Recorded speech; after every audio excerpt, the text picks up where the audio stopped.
नमस्ते मित्रों, आज हम जानेंगे रामायण। रामायण में एक ऐसा भी लिखा है उत्तरकांड में, जिसको आप सुनेंगे कि काकभुसुंडी ने गरुड़ से क्या बात कही कलयुग के बारे में। तो एक समय की बात है। हे प्रभु, पूर्व के एक कल्प में पापों का मूल युग कलयुग था।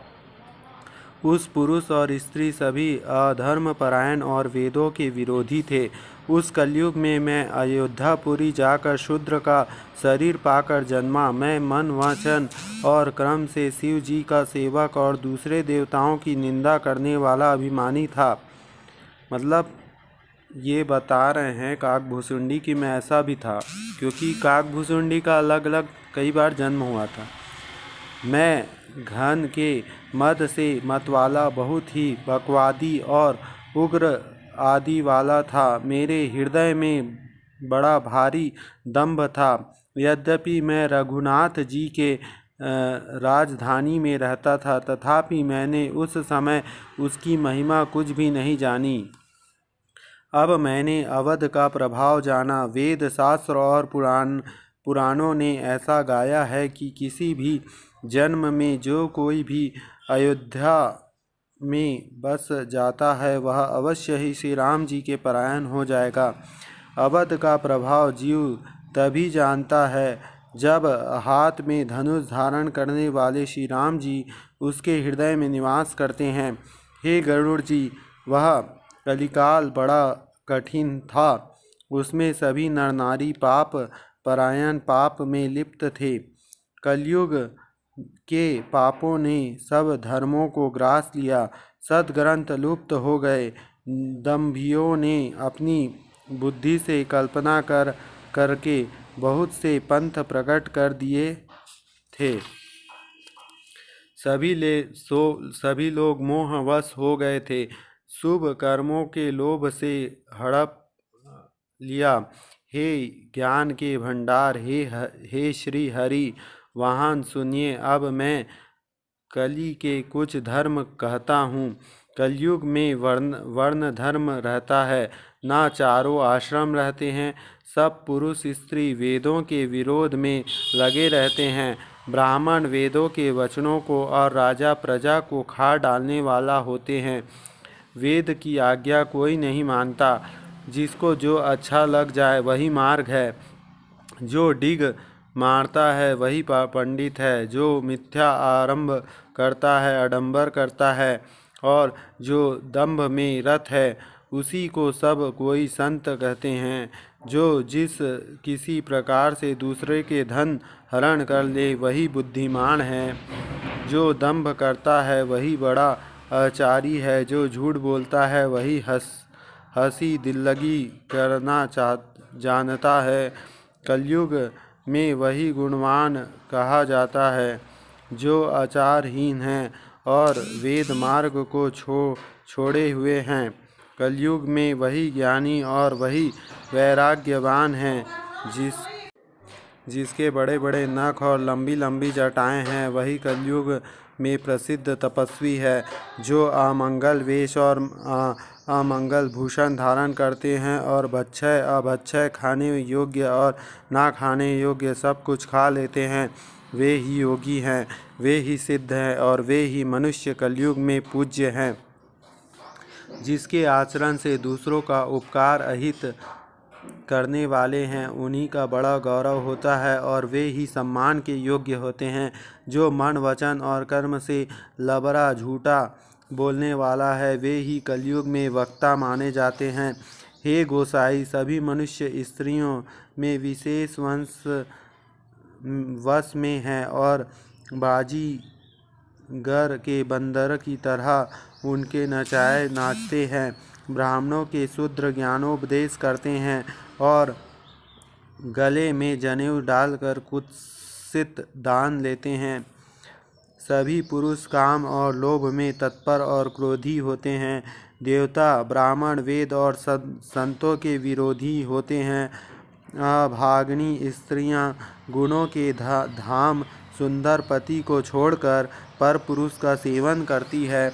सुहागिन स्त्रियां तो आभूषणों से रहित होती है, पर विधवाओं के नित्य नए श्रृंगार होते हैं।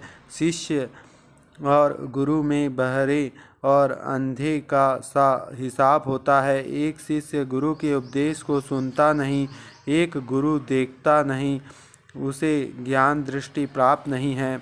जो गुरु शिष्य का धन हरण करता है पर शोक नहीं हरण करता, वह घोर नरक में पड़ता है। माता पिता बालकों को बुलाकर वही धर्म सिखाते हैं जिसे पेट भरे। स्त्री पुरुष ब्रह्म ज्ञान के सिवा दूसरी बात नहीं करते, पर वे लोभवश कौड़ियाँ बहुत थोड़े लाभ के लिए ब्राह्मण और गुरु की हत्या कर डालते हैं।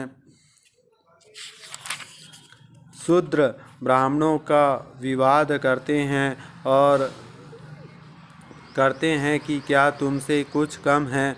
जो ब्रह्म को जानता है वही श्रेष्ठ ब्राह्मण है। उन्हें डांट कर आंखें दिखलाते हैं। जो पराई स्त्रियों में आसक्त, कपट करने में चतुर और मोह द्रोह और ममता के लिपटे हुए हैं, वे ही मनुष्य अभेदवादी ब्रह्म और जीवों को एक बतलाने वाले ज्ञानी हैं। मैंने उस कलयुग का यह चरित्र देखा। वे स्वयं तो नष्ट हुए ही रहते हैं, जो कहीं सन्मार्ग प्रतिपालन करते हैं उनको भी वे नष्ट कर देते हैं। जो तर्क करके वेदों की निंदा करते हैं, वे लोग कल्प कल्प भर एक एक नरक में पड़ते रहते हैं।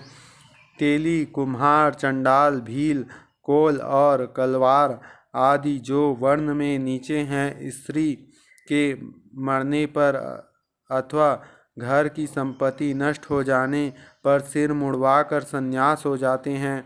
वे अपने को ब्राह्मणों से पुजवाते हैं और अपनी ही हाथों दोनों लोक नष्ट करते हैं। ब्राह्मण अपड़, लोभी, कामी, आचारहीन, मूर्ख और नीची जाति के व्यभिचारिणी स्त्रियों के स्वामी होते हैं।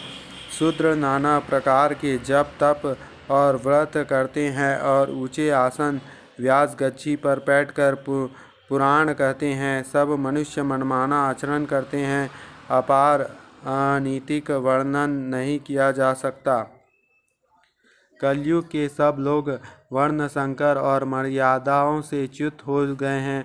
वे पाप करते हैं, उनके फलस्वरूप दुख, भय, रोग, शोक और प्रिय वस्तुओं का वियोग पाते हैं।